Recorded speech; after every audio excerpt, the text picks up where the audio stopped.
The first time my daughter asked to just borrow my signature, the kitchen clock was ticking so loud it sounded like judgment. I remember the way her smile held for half a second too long, like a picture someone forgot to take down.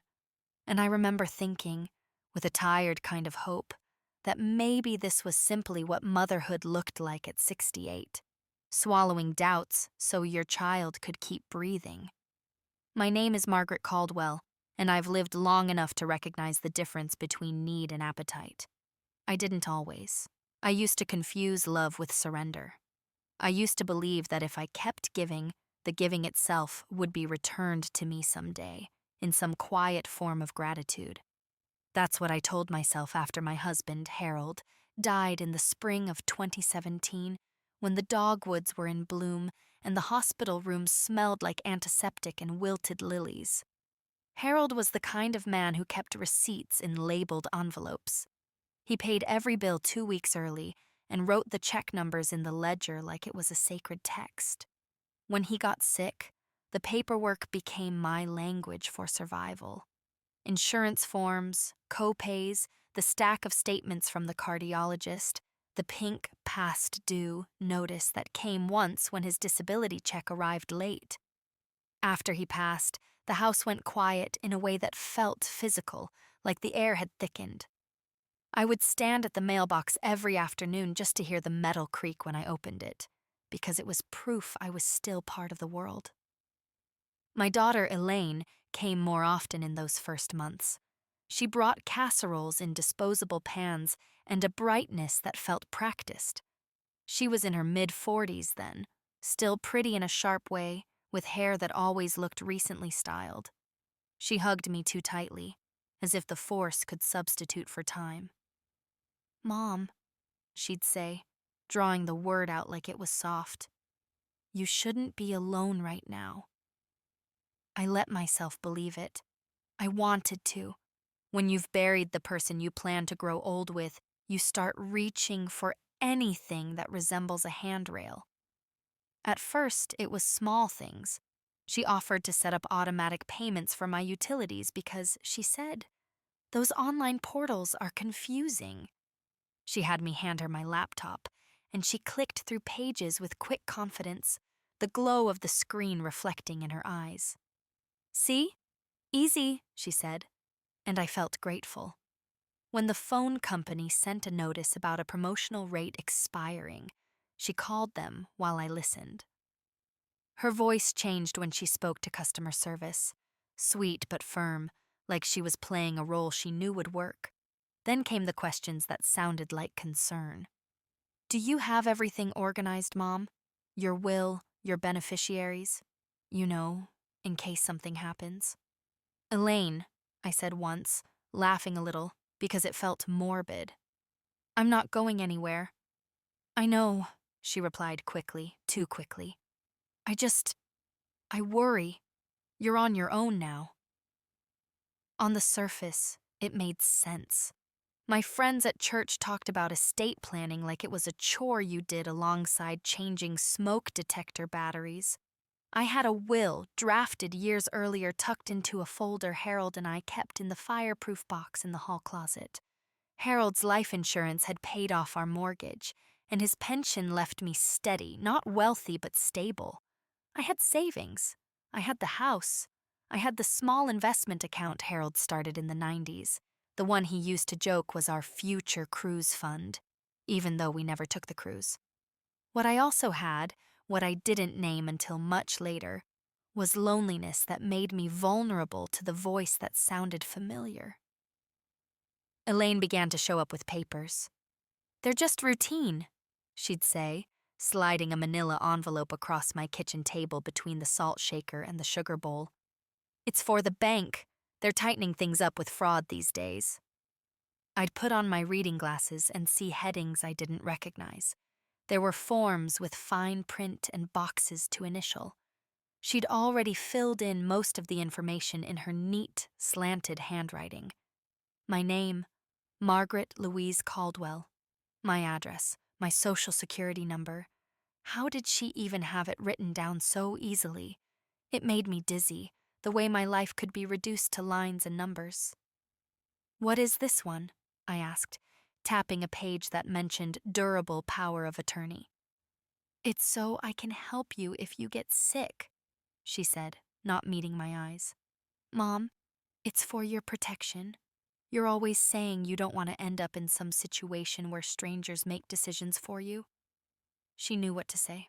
I had said those words after watching my neighbor, Mrs. Donnelly, go into assisted living and have her nephew fight with the staff over every detail. Elaine had been listening, collecting my fears the way some people collect coins. I didn't sign that day. Something in me tightened like a drawstring. "Let me think," I said. Her face changed. It was subtle, but I saw it. The sweetness thinned, and a flash of impatience surfaced, quickly covered. "Of course," she said, standing up, her chair scraping. "But don't wait too long. These things are easier when they're done early." After she left, I sat alone with the papers. The kitchen light buzzed faintly overhead. Outside, a lawnmower droned in a neighbor's yard. I felt foolish for hesitating. I also felt, in the quietest corner of my chest, something like alarm. That night, I took the fireproof box out and opened it on my bed, the way Harold used to. I ran my fingers over the folder tabs. Will, insurance, deeds, titles. I saw Harold's handwriting on an old envelope labeled Caldwell House. I held it against my palm as if it could warm me. And then I did something I hadn't done in months. I called my sister-in-law, June, who lived 2 states away. June answered on the second ring. "Maggie?" she said, and I could hear the television in the background. "Honey, you okay?" I surprised myself by crying. Not sobbing, just the slow spill of it, like a leak you didn't realize was there until the floor was wet. "I don't know," I admitted. "Elaine brought me papers. She says it's for my protection." June went quiet for a moment, and when she spoke, her voice had that blunt steadiness she'd always had. "What kind of papers?" I told her. "Power of attorney, bank forms." "She wants to help," I said, "because that's what a mother says, even when she isn't sure." June exhaled hard. "Maggie, I'm going to tell you something, and you're not going to like it. You don't sign a thing you don't understand. Not for anyone. Not even your own child." "I know," I whispered, but my stomach was already twisting. I feel like I'm being paranoid." "You're being careful," June corrected. "There's a difference." The next morning, Elaine texted me a photo of a smiling face emoji and wrote, "Can we stop by later? I'll bring those forms again. It'll only take 5 minutes." We, not I.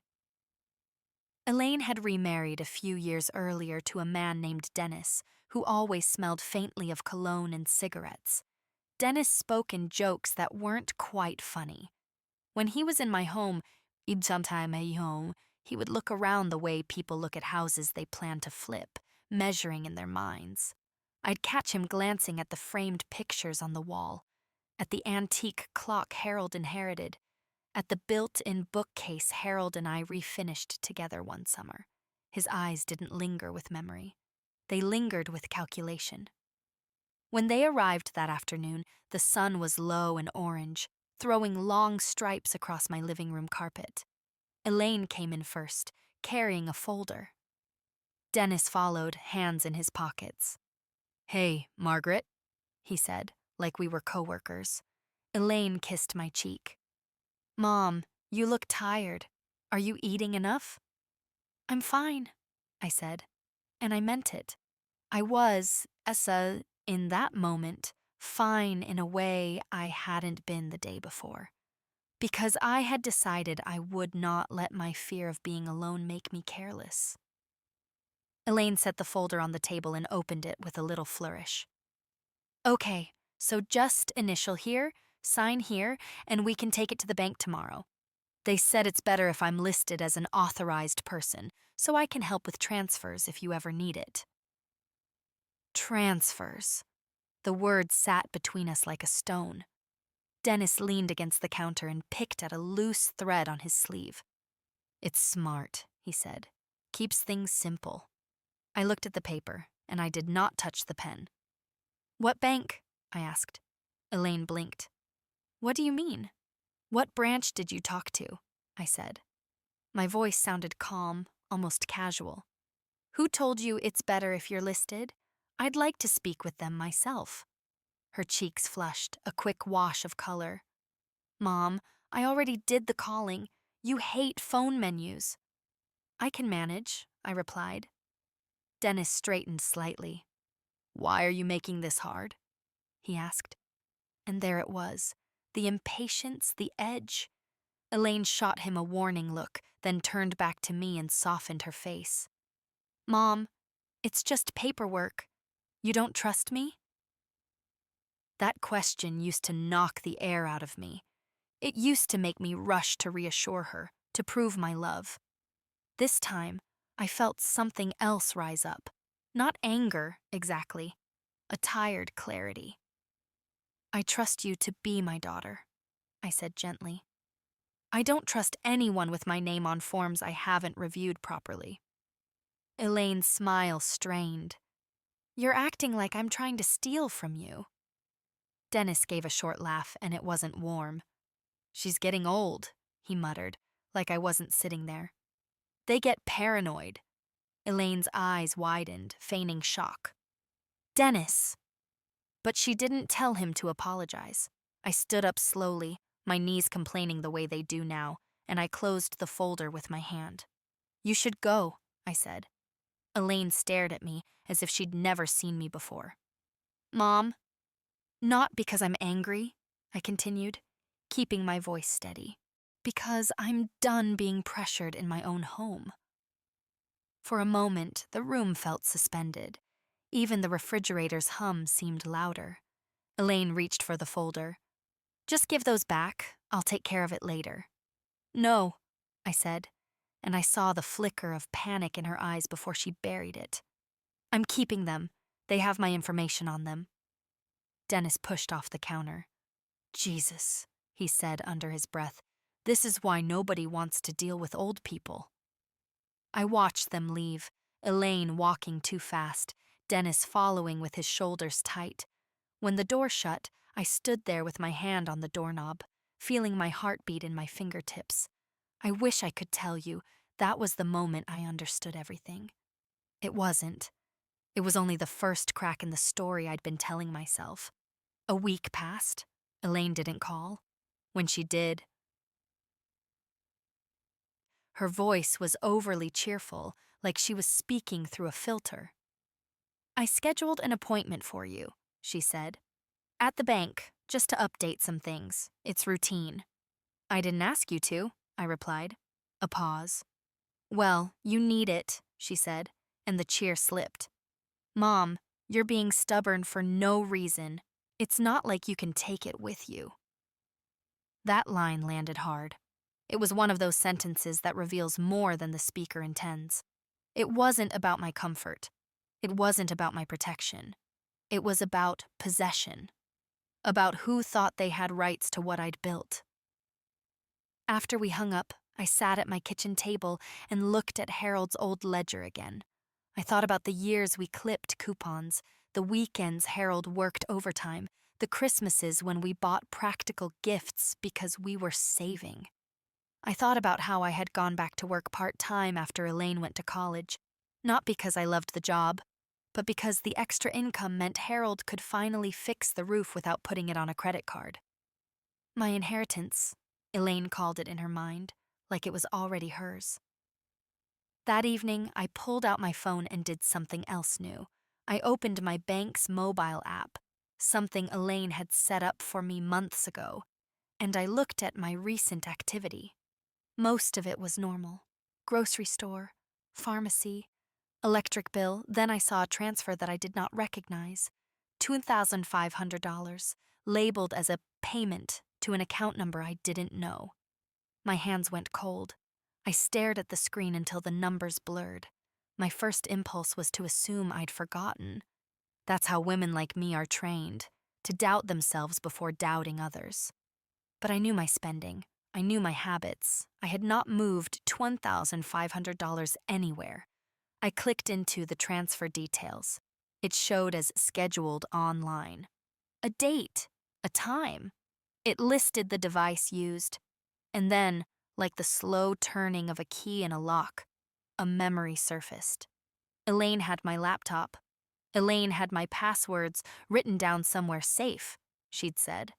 Elaine had insisted it was easier if we kept everything accessible. I set the phone down and pressed my palm to the table. The wood was cool. The house felt suddenly enormous, and I felt small in it, not weak, but exposed. I called the bank's fraud line. The representative, a young man named Tyler, spoke politely and asked me to verify my identity.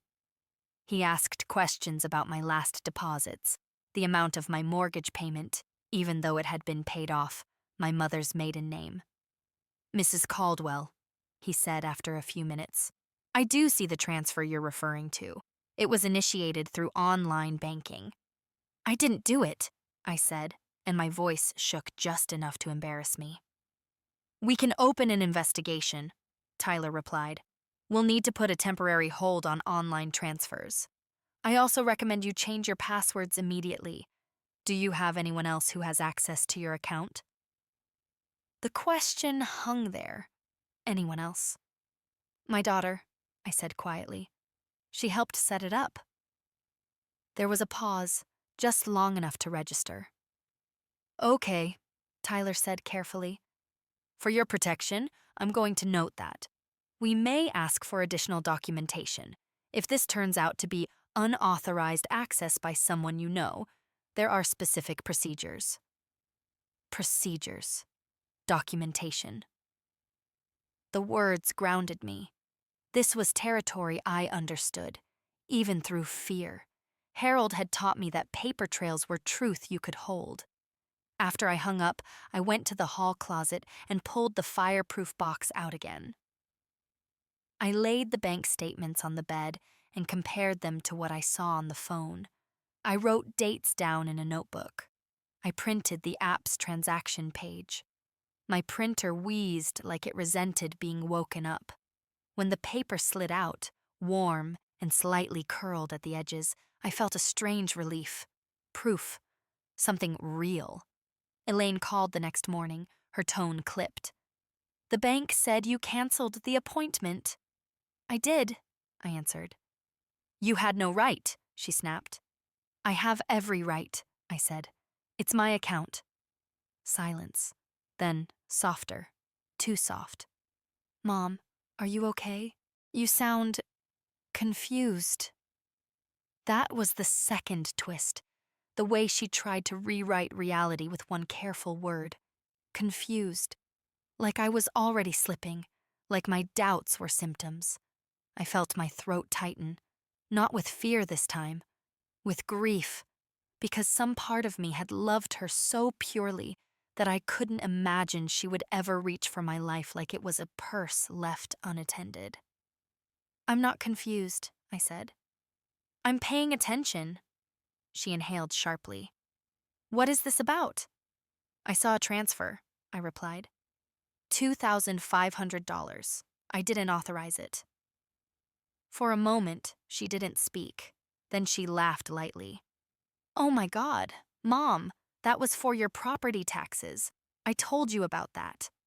"No," I said. "Property taxes go to the county, not an account number I don't recognize." Her voice sharpened. "So now you're accusing me?" "I'm asking for an explanation," I said. "You're being ridiculous," she snapped. "Dennis was right. You're getting paranoid.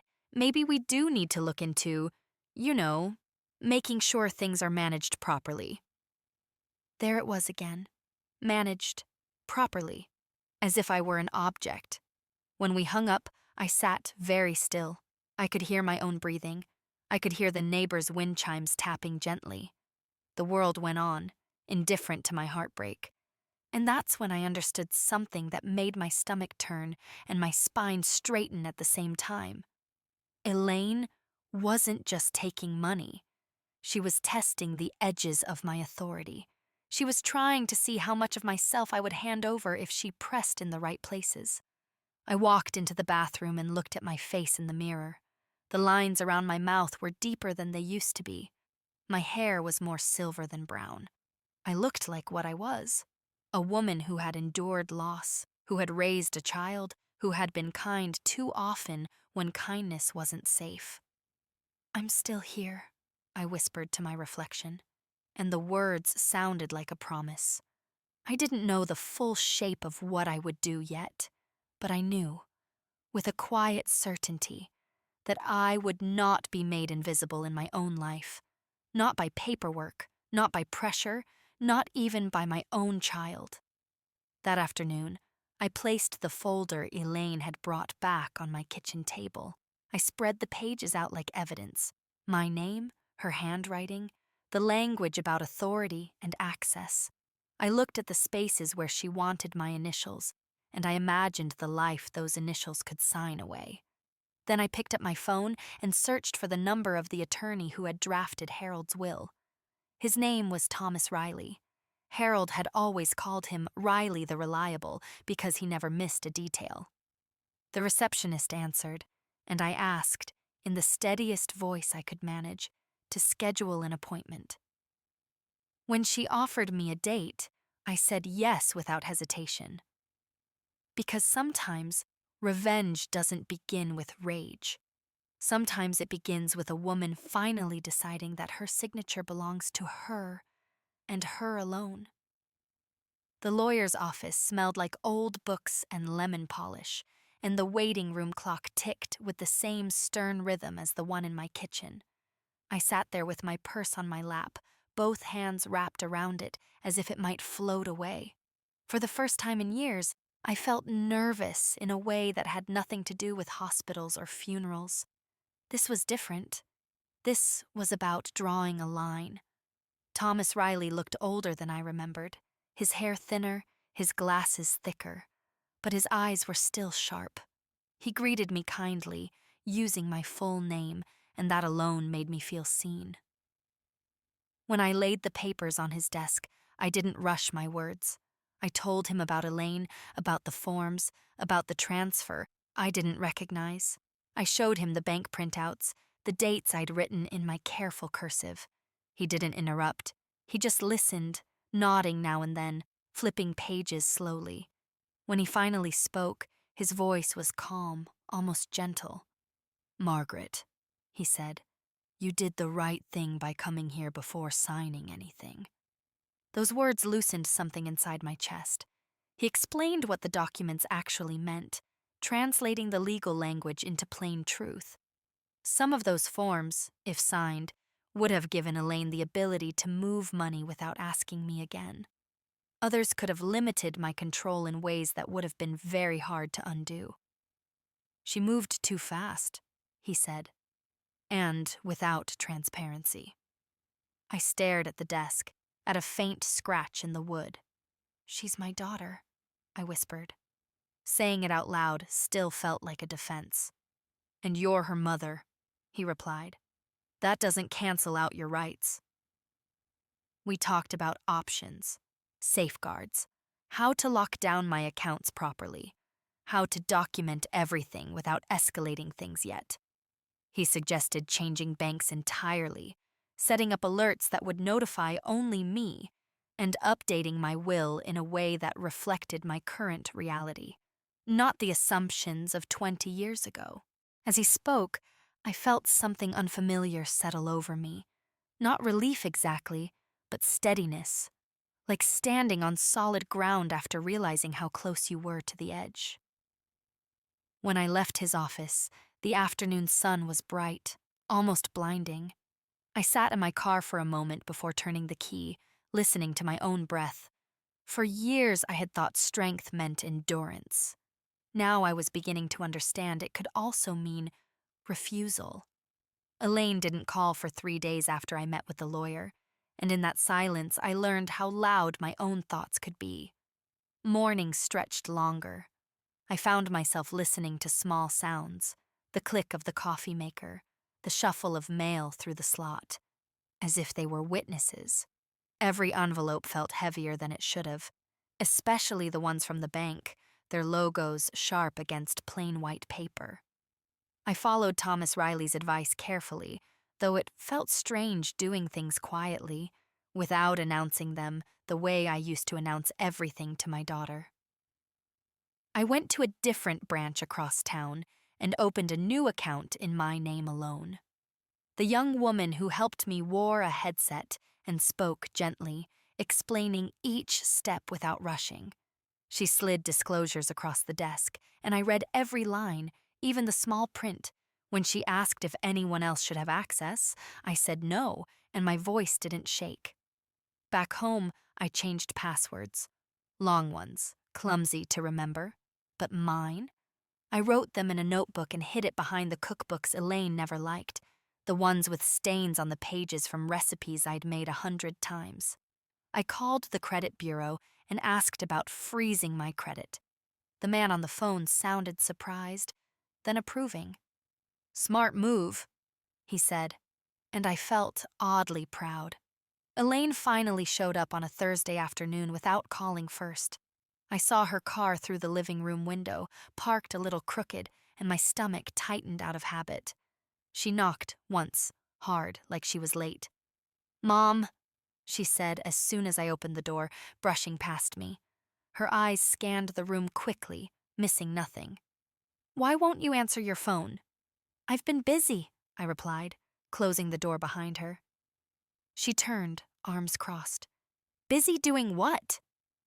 "Living," I thought, "protecting myself." But I didn't say that. I watched her instead. The impatience in the set of her mouth, the way she stood, already leaning away. "You went to a lawyer," she said, not asking. "Yes," I answered. Her face hardened. "You're turning this into something it's not." "I'm making sure I understand what I'm being asked to sign," I said evenly. She laughed, sharp and short. "You really think I'd steal from you?" I met her eyes.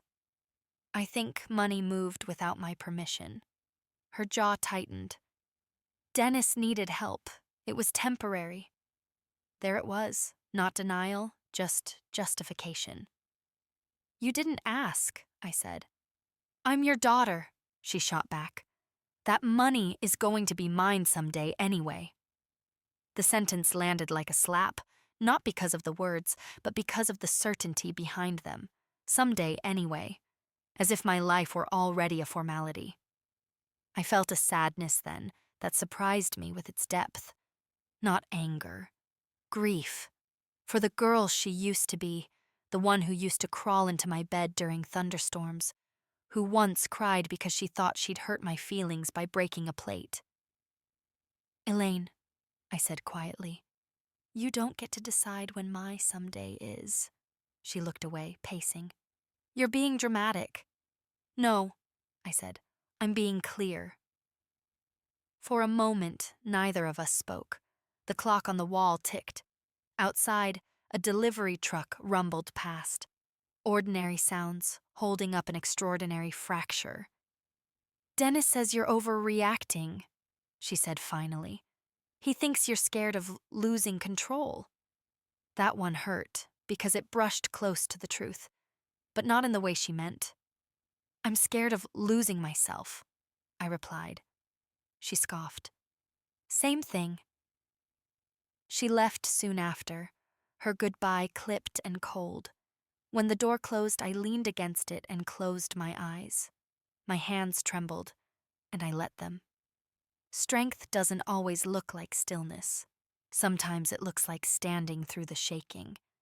That night, I lay awake replaying the conversation. Her words echoed in the dark. Mine felt smaller, quieter, but truer. I thought about how often older women are expected to shrink gracefully, to hand things over without resistance, to be grateful for attention even when it costs them dignity. Have you ever realized too late that you were being useful instead of loved? The next week brought another envelope from the bank, this one confirming the fraud investigation. The language was formal, impersonal, but it told me enough. The transfer had been flagged, the receiving account was not associated with any tax authority. I folded the letter carefully and placed it with my growing stack of documents. Elaine texted less. When she did, the messages were curt. "We need to talk. This is getting out of hand." Each one carried an unspoken warning. I spent more time walking in the mornings, taking routes I hadn't taken in years. I noticed new cafes, new faces. At the park, a woman about my age smiled at me as we passed on the path. "Beautiful day," she said, and it was. One afternoon, Thomas Riley called. He said the bank might need a formal statement if the investigation escalated. "Just be prepared," he advised, "and keep everything." After we hung up, I sat at my dining table and arranged the papers into neat piles. Dates, times, notes from phone calls. My handwriting grew steadier with each page. This wasn't revenge. Not yet. It was preparation. Elaine called that evening, her voice soft again, almost pleading. "Mom, why are you doing this to me?" The question twisted something inside me. "I'm not doing this to you," I said. "I'm doing it for me." She sighed heavily. "I just wanted things to be easier." "So did I replied. When the call ended, I stared at the phone for a long time. The screen went dark, reflecting my face back at me. Older, yes, but still here, still capable of choosing. Did you ever think the hardest boundary to set would be with the person you once held in your arms? I turned off the light and went to bed, knowing that whatever came next, I would meet it awake. The first letter from the bank arrived on a Monday, folded crisply, stamped with seriousness. It confirmed what I already knew, but hadn't fully allowed myself to accept. The transfer was unauthorized. The investigation was moving forward. I read the letter twice, then a third time, my thumb smoothing the crease as if repetition might soften its meaning. I didn't call Elaine. I didn't text her. Silence, I was learning, could be a boundary too. Instead, I focused on the ordinary rituals of my days. I paid bills at the kitchen table, lining up envelopes like soldiers. I balanced my checkbook the way Harold taught me, pencil tapping lightly when numbers matched. I cooked for one without apology, simple meals, soups that simmered slowly, filling the house with a warmth that had nothing to do with anyone else's approval. Still, Elaine was there, even when she wasn't. In memories, in habits. I'd reach for the phone to tell her about a sale at the grocery store or a neighbor's new dog, then stop myself. It felt like losing her in inches rather than all at once. She showed up again a week later, this time with Dennis in tow. I watched them from the window, my heart sinking before they even knocked. Dennis stood close to her, his hand resting possessively on her back. That small gesture told me more than his words ever had. "Mom," Elaine said when I opened the door, her tone rehearsed. "We're worried about you."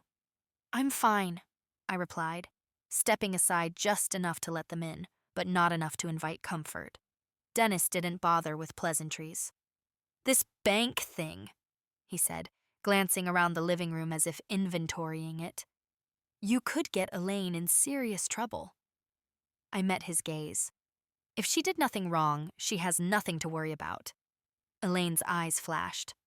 "Why are you letting him turn you against me?" I almost laughed at the irony. "No one turned me," I said. "I walked." She threw her hands up. "You're acting like I'm some stranger."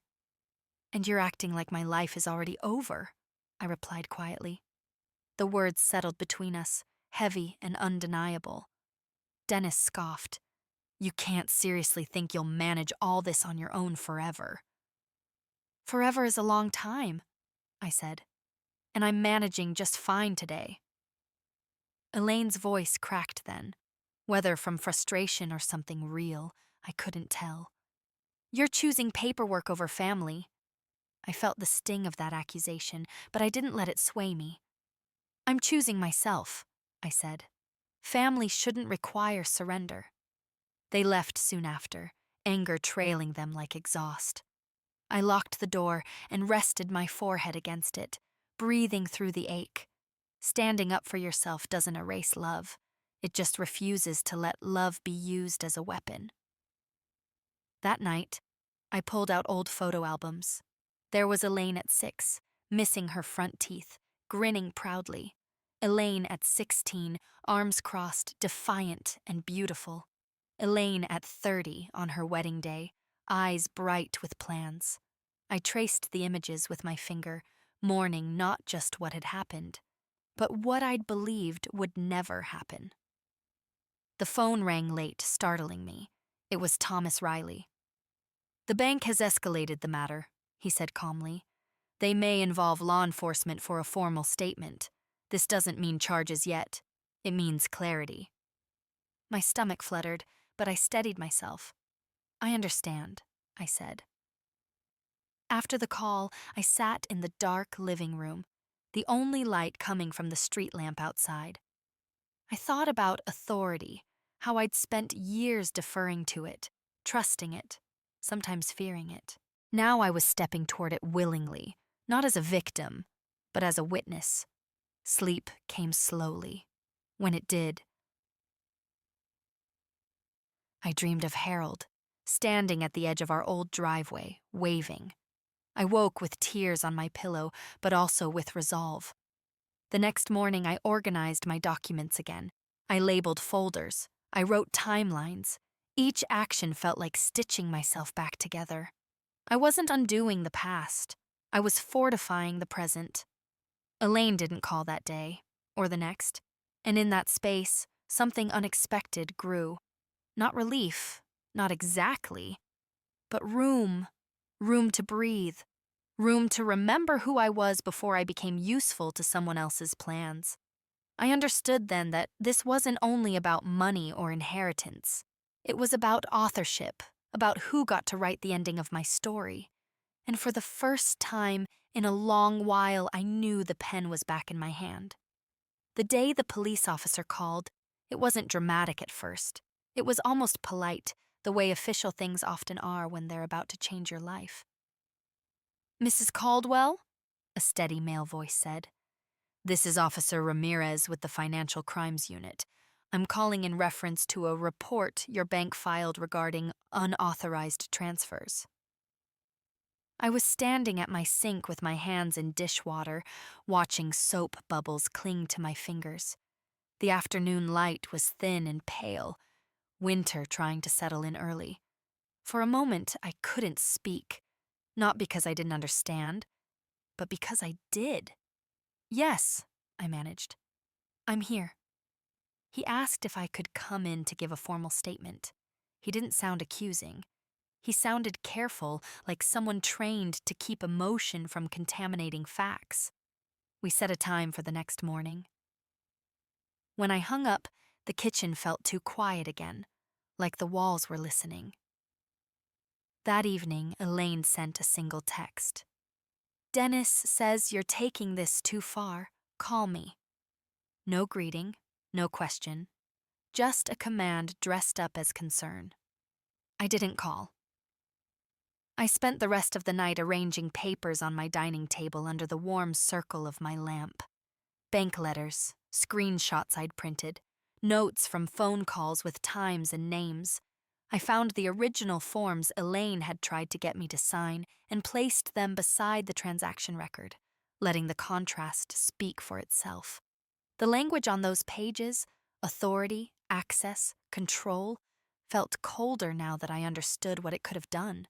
I slept badly. When I finally drifted off, I dreamed of Harold again, but this time he wasn't waving. He was standing in our hallway, quiet, watching me with that look he had when he wanted to say, "I trust you to handle it." The police station smelled like coffee and disinfectant.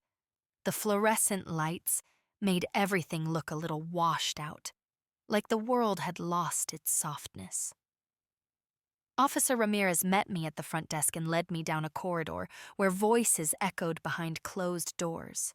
He was younger than I expected, maybe in his 30s, with tired eyes and a professionalism that felt like armor.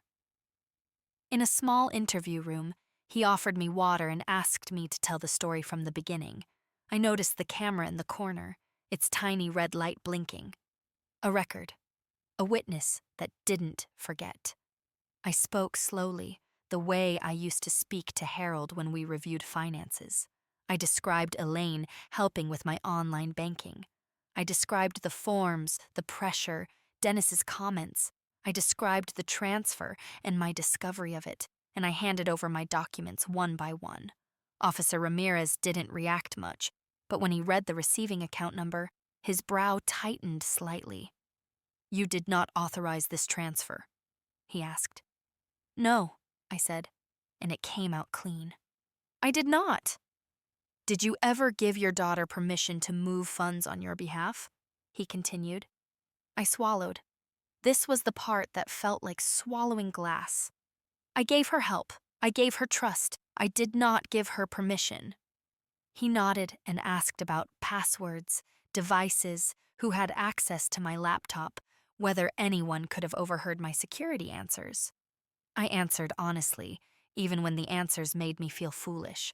When he asked why I hadn't noticed earlier, my cheeks warmed with shame, and then something steadier replaced it. "Because I didn't think I had to protect myself from my own child," I said. For the first time, his expression softened. Not pity, recognition. "You're not the first," he said quietly, as if that fact was meant to comfort me. I wasn't sure it did, but it made me feel less alone. When we were done, he explained the process in simple terms. The bank's investigation would continue. If evidence pointed to unauthorized access by someone known to me, it could become a criminal matter, but he also emphasized that the decision to pursue charges wasn't mine alone. "Our job is to follow the facts," he said, "and your job is to keep yourself safe." On the way out, my legs felt unsteady, not from weakness, but from the weight of what I'd just said out loud in a room with a camera.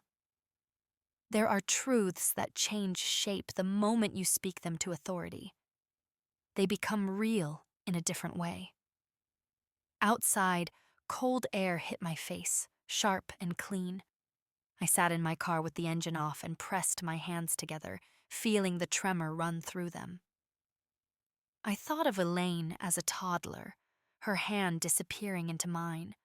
I thought of her voice on the phone calling me paranoid. I thought of Dennis's smirk.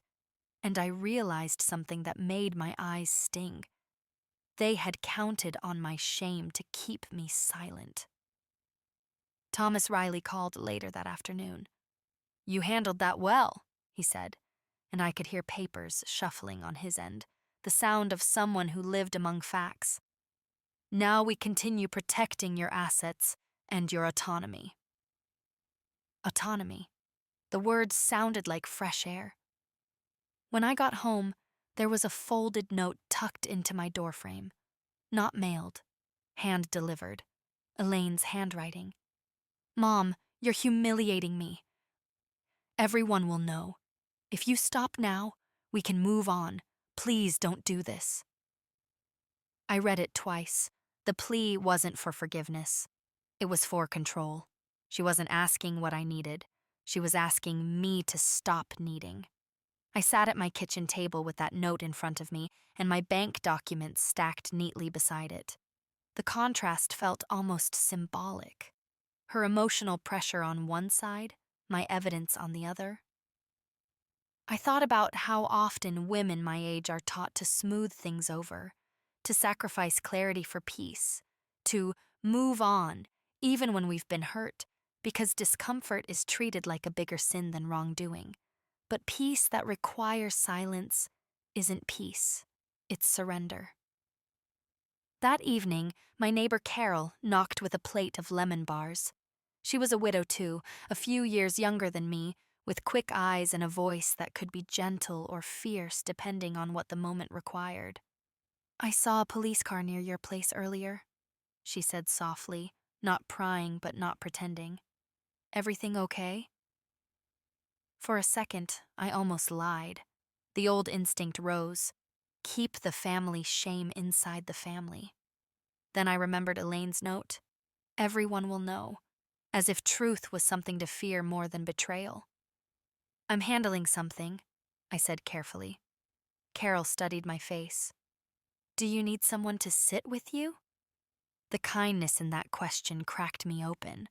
Not into tears, not yet, but into honesty. Maybe, I admitted. She set the plate down and squeezed my shoulder. The simple contact grounded me. When she left, the house didn't feel quite as hollow. Later, I stood in my bedroom and opened the fireproof box again. I looked at Harold's will, the old one, and then at the updated draft Thomas had prepared, reflecting my new boundaries and safeguards. I wasn't rewriting my love for Elaine. I was rewriting my vulnerability. I slid Elaine's note into a folder labeled Correspondence and dated it. My hands didn't shake this time. In the dark, before sleep, I whispered into the quiet, not to anyone in particular. I'm still here. And this time, I believed it with my whole body.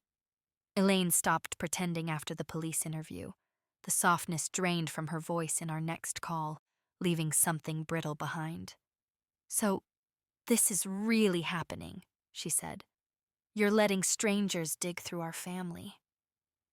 I sat at my kitchen table, the morning sun catching the edge of my coffee mug. I didn't invite them, I replied. Your actions did. She exhaled sharply. You always do this. You make yourself the victim. That one hurt, because for years I had worked so hard not to be one. I had swallowed slights, absorbed disappointments, convinced myself that endurance was dignity. Now endurance was being thrown back at me like a flaw. I'm not a victim, I said quietly. I'm a witness. There was a pause, long enough for me to imagine her rolling her eyes, looking to Dennis for validation. You know what people are going to say, she continued, that you're confused, that you don't understand technology, that you're overreacting because you're lonely. The words were precise, strategic. They landed exactly where she intended. For a moment, doubt crept in like a chill. Then I remembered the camera in the interview room, the documents with dates and numbers, the officer's steady voice. Facts don't age the way people think women do. I understand enough, I said, and I'm not lonely in the way you think. She laughed, humorless. You're going to end up alone. After the call, I sat very still. Her last sentence echoed, not because it was true, but because it had once been my greatest fear. I had stayed silent for years to avoid that outcome. Now I was facing it head on, and it looked different than I'd imagined. Quieter, yes, but cleaner. The following week, Thomas called to tell me the bank had recovered part of the transferred funds. Not all, but enough to confirm misuse. The rest would take time. This strengthens your position, he said, legally and otherwise. I thanked him and hung up, then allowed myself one small, private moment of satisfaction. Not triumph, validation. There is a difference. Elaine showed up again 2 days later, alone this time. No Dennis, no folder, just her purse clutched tight against her side. I just want this to stop, she said, standing in my doorway. Her eyes were tired, her makeup hastily done. Can't we just forget it? I studied her face, searching for the child I remembered. I still loved her. That truth hadn't changed. But love, I was learning, didn't require amnesia. Forgetting doesn't fix anything, I said. It just gives it permission to happen again. She stepped inside, uninvited but uncertain. I was going to pay it back, she said quickly, once things stabilized. You didn't ask, I reminded her. She looked away. I didn't think you'd notice. That sentence settled everything, not with anger, but with clarity so sharp it almost hurt. I noticed, I said. And now, I can't unnotice. Her shoulders sagged. For the first time, she looked small. I needed help, she whispered. So did I replied. We stood there, two women bound by blood and history, separated by a line neither of us could erase. She left without another word, closing the door gently behind her. That gentleness almost broke me. That night, I lay awake thinking about the stories we tell ourselves to survive. Hers told her she was entitled. Mine told me I was obligated. Both stories were ending. Have you ever felt that moment when the truth finally settles? Not with a bang, but with a quiet certainty that changes how you breathe. In the days that followed, I began to reclaim parts of my life I hadn't realized I'd set aside. I joined a morning walking group at the park. I signed up for a community class on budgeting software, not because I needed it, but because I wanted to understand the tools that had been used against me. I laughed more than I expected to. Elaine's silence stretched on. It hurt, but it no longer controlled me. I had chosen visibility over comfort, truth over harmony. The cost was real. So was the freedom. And for the first time since Harold died, I felt something stir that wasn't grief or vigilance. It was trust, not in others, in myself. Life didn't snap back into place after Elaine walked out. It eased slowly, like a joint that had been stiff for too long and was finally being moved again. Some mornings I woke with a heaviness in my chest, the old instinct to reach for the phone still there, still sharp. Other mornings, the quiet felt earned. The bank refunded the remaining amount in stages. Each deposit notification appeared on my phone with a soft chime, and every time I heard it, I paused. Not out of relief, but recognition. This was my life returning to me, dollar by dollar, decision by decision. I filed the confirmation letters in my cabinet, behind tax returns and utility statements, building a record not of conflict, but of recovery. Thomas Riley suggested one more step, practical and preventative. A formal letter sent through his office, making it clear that Elaine no longer had permission to access my accounts or act on my behalf in any financial matter. The language was firm, respectful, impossible to misinterpret. When I read the draft, my hands trembled, not from fear, but from the weight of finality. I signed it anyway. The letter went out certified mail. I kept the receipt, stapled neatly to my copy. Proof, once again, that clarity leaves a trail. Elaine didn't respond. No angry call, no pleading message, just absence. I learned that absence can be a message too, one that says, I don't like the version of you that doesn't bend. In that space, unexpected things entered. I started having lunch once a week with Carol and two other women from the neighborhood. We rotated houses, bringing simple dishes, sharing stories that wandered from grandchildren to aches and regrets.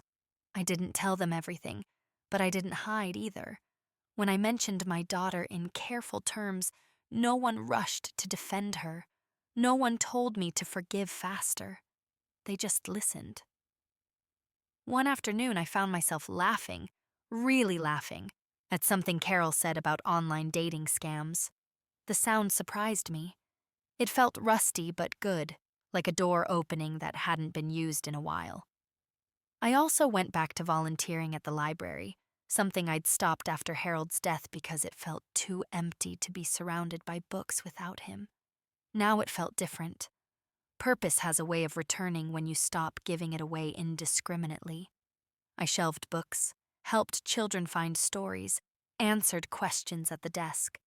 People thanked me, not because they expected something in return, but because that's how decent exchanges work. A month later, Thomas called with an update. The investigation had concluded. The findings were clear. The misuse had been documented, and safeguards were in place to prevent recurrence. He didn't dwell on consequences beyond that. Neither did I. What mattered was that the system had recognized the truth. That evening, Elaine finally texted. "I got the letter." I stared at the screen, my pulse steady. "Yes," I replied. "That was extreme," she wrote back. "It was necessary," I answered. There was a long pause. Then, "I hope you're happy." I considered the word. Happy had always seemed too big, too fragile, like something that could shatter if you named it. "I'm at peace," I typed. She didn't respond. I set the phone down and walked into my living room. The late afternoon sun painted the walls gold, catching on Harold's old armchair, on the clock that still kept faithful time. I sat there and let the light warm my hands. For years, I had mistaken endurance for virtue. I had believed that love meant absorbing harm quietly, that motherhood required endless self-erasure. Now I understood something truer and harder. Love without boundaries isn't love. It's permission. I didn't know what my relationship with Elaine would look like in the future. It might heal. It might not.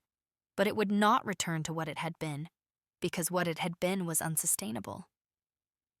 That night, as I prepared for bed, I caught my reflection in the mirror. My face looked softer somehow, not because lines had disappeared, but because tension had. I thought of the girl I'd been, the woman I'd become, the grandmother I now was. Each version had survived by learning when to hold on and when to let go. I turned off the light with a quiet certainty in my chest. I had stopped waiting for permission to live my own life. Spring arrived quietly that year, without ceremony. The kind that doesn't announce itself with blossoms all at once, but slips in through warmer mornings and softer light. I noticed it first when I opened the window and realized I hadn't flinched at the cold. My days had found a rhythm again. I woke early, made coffee the way Harold liked it, strong and plain, and read the paper at the kitchen table. I still clipped articles sometimes, out of habit, though I rarely knew why. Old instincts linger longer than pain. Elaine stayed distant. Weeks passed without a word. At first, each day of silence felt like a small punishment, then gradually it became neutral. I learned that not every absence is a wound. Some are simply space. One afternoon, I received a notice from the county about a routine property reassessment. Years ago, I would have handed it straight to Elaine, asked her what it meant, let her make the calls. This time, I read it myself. I called the number listed, waded through the recorded menu, and spoke to a woman named Denise who explained everything patiently. When I hung up, I realized my hands weren't shaking. Competence, it turns out, grows when it's finally allowed to. I began keeping a small journal, nothing poetic, just observations. Weather, meals, names of people I spoke to. It grounded me. On one page I wrote, "I didn't give anything up today." That line stayed with me longer than I expected. At the library, a little boy asked me where the adventure books were. I walked him to the shelf and watched his eyes light up as he scanned the spines. "These are good," I said, tapping a few. "They teach you when to be brave and when to be careful." He nodded solemnly, as if I'd shared a secret. Some evenings were harder. Dusk still carried echoes. I'd catch myself thinking about Elaine's childhood room, the posters we'd peeled off the walls together, the late-night talks when she was young and scared of the future. I didn't rewrite those memories as lies. They were real, but they were not the whole story. One night, Carol invited me over for dinner. She'd made pasta and opened a bottle of wine she'd been saving. We talked about nothing important and everything important. At one point, she looked at me across the table and said, "You seem lighter." I considered that. "I think I stopped carrying things that weren't mine," I said. She smiled. "That'll do it." When I got home, I checked my phone. A missed call from Elaine. No message. I sat on the edge of my bed for a long time, phone in my hand, feeling the old pull, the instinct to rush toward repair, to smooth, to fix. I didn't call back right away. I waited. I breathed. I reminded myself that boundaries don't mean abandonment. They mean choice. The next morning, there was a voicemail. "Mom," Elaine said, her voice careful, guarded. I just wanted to check in, that's all." No apology, no accusation, just that. I listened twice, then I saved it, not as leverage, as evidence of a shift, however small. I returned the call later that day. We spoke briefly. Weather, her job, nothing personal. When we hung up, my heart was steady. I understood then that reconciliation, if it came, would have to grow slowly, on honest ground. I would not pave the way with silence anymore. That night, I sat on my porch, wrapped in a light sweater, watching the sky darken. Crickets began their song, steady and unbothered. I thought about the woman I had been 6 months ago, shrinking herself to keep peace. I felt tenderness for her, not shame. Some lessons come late, but late is not the same as never. And for the first time in a long while, I looked toward tomorrow without bracing myself. The letter from Thomas arrived on a quiet morning, slipped through the mail slot with a soft thud that echoed more than it should have. I stood there for a moment, staring at the envelope on the floor, my name printed neatly on the front. There was a time when official letters filled me with dread. Now, they felt like punctuation marks, endings, clarifications. I sat at the kitchen table and opened it slowly. The language was formal, measured, final. The matter was closed. The safeguards were permanent. My assets, my authority, my decisions were legally and clearly mine. Nothing dramatic, nothing vindictive, just order restored. I folded the letter and placed it in the file cabinet, in the drawer that no longer felt like a hiding place but an archive, a record of a woman who had learned to stand still and say no. Elaine came by that afternoon. She called first this time. "Is it okay if I stop by?" she asked. "Yes," I said, and I meant it. She looked different when she arrived, quieter, less certain of her footing. We sat across from each other in the living room, sunlight filling the space between us. No folders, no raised voices. "I heard it's over," she said. "It is," I replied. She nodded, eyes down. "I was angry," she admitted, "and scared. I don't know what I thought." I listened. I didn't rush to comfort her. I didn't accuse. I let the silence do some of the work for once. "I love you," I said finally, "but things can't go back to the way they were." She swallowed. "I know." That was enough. Not forgiveness, not reconciliation, just truth placed carefully on the table. After she left, I felt tired, but it was a clean kind of tired, the kind you feel after finishing something hard and necessary. Weeks passed. My life settled into its new shape. Morning walks, library shifts, dinners with friends who knew my story and didn't flinch from it. I planted herbs in the backyard and watched them grow, steady and unapologetic. I paid my bills, made my plans, updated my calendar with things I actually wanted to do. One evening, I sat alone with a cup of tea and realized something had changed at the deepest level. I was no longer waiting, not for approval, not for permission, not for someone else to decide when my life was supposed to begin or end. Have you ever noticed how freedom doesn't announce itself loudly? It arrives quietly, in the absence of fear. I don't know what the future holds for my relationship with my daughter. I know only this. Whatever it becomes, it will be built on clarity, not obligation. On respect, not access. At 68, I learned that inheritance isn't just what you leave behind. It's also what you refuse to give away while you're still here. Thank you for sitting with me through this story, through the quiet turns and the hard truths. If it resonated with you, I'm grateful. If you'd like to hear more stories like mine, You're welcome to show your support by liking and subscribing. And before you go, tell me, if you were in my place, what would you have done?